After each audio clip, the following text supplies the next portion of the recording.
आप सब अपने वंश को खोजिए तो हम सब नारायण की संतान हैं महाराज। मुझे एक बात से बड़ी तकलीफ है, कम से कम सनातन धर्मी को प्लीज, कम से कम अपने आप को हिंदू मानने वाले को, कम से कम वैदिक फिलॉसफी को समझने वाले को, कम से कम भारत में पैदा होने वाले को तो अपने आप को बंदर नहीं मानना चाहिए महाराज। ये डार्विन्स थ्योरी ऑफ एवोल्यूशन है, which is just a simple theory which can keep on upgrading, and there is unlimited research has been done. You can see there's a similarity of genetics, but that cannot prove that we have been slowly upgrading and then the gorilla monkey has become a human.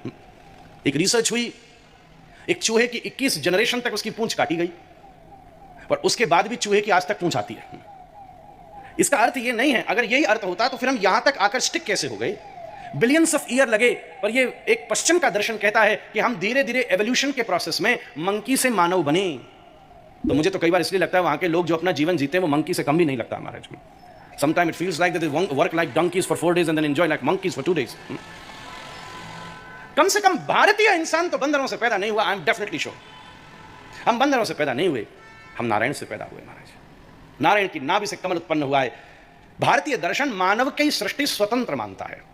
बंदर बंदर की तरह पैदा हुए, स्वेदज, अंडज, उद्भिज, स्वेदज, जरायुज, तुरीय, बद्ध, ज्ञात, अज्ञात, सूक्ष्म, स्थूल, जड़ और चेतन, इतनी प्रकार की सृष्टि होती है। उसमें 84 लाख प्रकार की योनियां हैं।